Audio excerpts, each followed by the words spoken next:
Taoiseach, I've run out of words to describe the horror being inflicted in Gaza by Israel.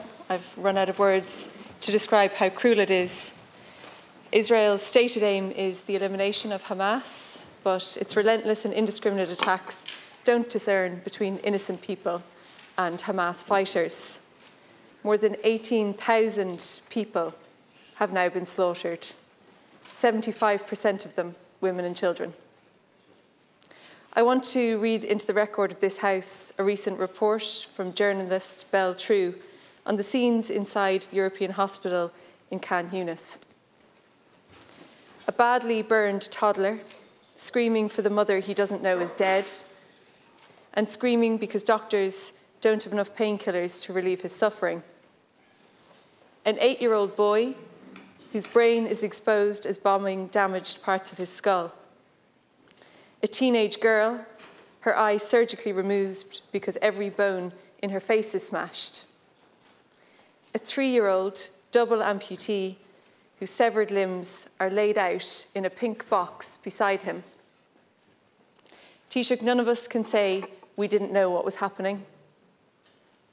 I don't know how the leaders of self-professed civilized countries who have abstained or voted against a ceasefire in the UN can live with their decisions. They have the blood of thousands of innocent people on their hands. Taoiseach, 4 weeks ago, when I asked you to push for trade sanctions against Israel at EU level, you told me then that you would seek legal advice.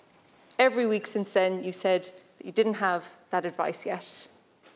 This is despite the fact that most people wouldn't think you'd need a legal expert to tell you what is very obvious to everyone, that Israel is in breach of the human rights clause.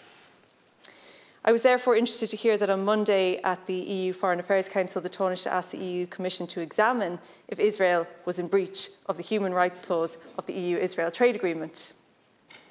Am I to assume your lawyers have at last provided you with the advice? Taoiseach, the letter to the EU Council President that you co-signed with the Prime Minister of Belgium, Malta and Spain calls for the EU to act and states that its credibility is now at stake. I'm genuinely glad to see you take that stance. However, I regret to inform you that the credibility of the EU on this is long gone, as is its moral authority. Taoiseach, can you clarify if you've received the legal advice you promised to get 4 weeks ago? And is it now the position of the Irish Government that multilateral trade sanctions at EU level should be imposed on Israel? Thank you, Deputy Cairns. Taoiseach, please. Thanks very much, Deputy. The current situation in Gaza is intolerable. It's unacceptable to us. Over 18,000 people killed so far, many of them children. The majority of the population of Gaza, about 2 million people displaced. The death toll is shocking, and the relentless bombings and killing of innocent civilians must end. That's why I'll be making the case, and will continue to make the case in Brussels and elsewhere, for an immediate and lasting ceasefire, so the humanitarian aid can get into Gaza, so that hostages can be released, so that people who want to leave, citizens of third countries, are able to do so. And I'll continue to make the case that Europe needs to change its position in relation to Israel and Palestine, to be less passive, and to push and demand for a two-state solution in the way that we haven't done in the past. And I'll be making that case strongly with colleagues on Thursday and Friday. In relation to trade matters, the political and legal advice is clear, Deputy, that trade is an exclusive competence of the European Union, and decisions made in relation to trade and sanctions can only be made on the basis of consensus or unanimity. So long as there is even one or even two EU countries that don't want to impose trade sanctions, it's not open to us to do so. And that is the clear political fact for anyone who reads the treaties, and also the legal advice for anyone who wishes to interrogate it. In terms of the UN vote yesterday, I do believe it is significant, and we welcome it. Nearly 200 countries in the world, over 150 voting for a ceasefire yesterday in New York. Only 10 countries now siding with Israel. And what we're seeing unfolding in Gaza is an absolute disaster for the Palestinian people. And they are experiencing such terrible suffering. And I don't mean the Hamas terrorists, I mean the civilians. And the majority of people being killed are civilians, and the majority of them are women and children. I also think it's a disaster for Israel because this will not bring them security. It won't bring them peace. And they are very quickly losing support and sympathy all around the world. Even their closest ally, the United States, I believe, is beginning to have second thoughts about what they're seeing unfolding in Gaza. And that is a strategic disaster for Israel, in my view. They're making a huge mistake. It's not just about the humanitarian suffering that's being imposed on people in Palestine. What the Israeli government is doing is jeopardising the long-term and medium-term security of the Israeli people. Taoiseach, Deputy Cairns. Taoiseach, week after week, when I ask you these questions, you over and over again explain to me what multilateral sanctions are and why they're the only effective form of sanction. For a month now, I've been calling for those sanctions. EU sanctions are multilateral ones.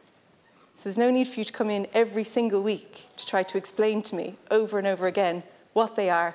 That is what I'm calling for. Not only is it somewhat patronising, it's also a waste of time. And most of all, you then don't answer the question. I'll ask you again, did you get the legal advice on the human rights clause in the EU-Israel trade agreement that you said you would get 4 weeks ago? Thanks, Deputy. The answer is yes. The legal advice is that trade is an EU competence, that suspending the EU-Israel Association Agreement and imposing any form of trade sanctions can only be done on a Europe-wide basis, and that requires consensus or unanimity, all 27 member states. That is the position. That's a political fact. It's also the legal advice, Deputy, and I'm happy to clarify that. Again, I think in this chamber, not sure quite how many times I have now. We do believe that the time has come for sanctions to be taken with regards to activities, particularly in the West Bank. The Taoiseach has been liaising with a number of other member states in regard to this. One thing we want to do, and work is being done on this, is to impose restrictions and travel bans, particularly on Israeli settlers, those who are causing huge difficulty for Palestinian population in the West Bank. Deputy, again, trade sanctions, EU competence, EU treaties, the law, unanimity. That's the only way it can be done. Are you calling? Deputy, please. We don't need commentary. We don't. Sorry, Deputy Smith, you're out of order.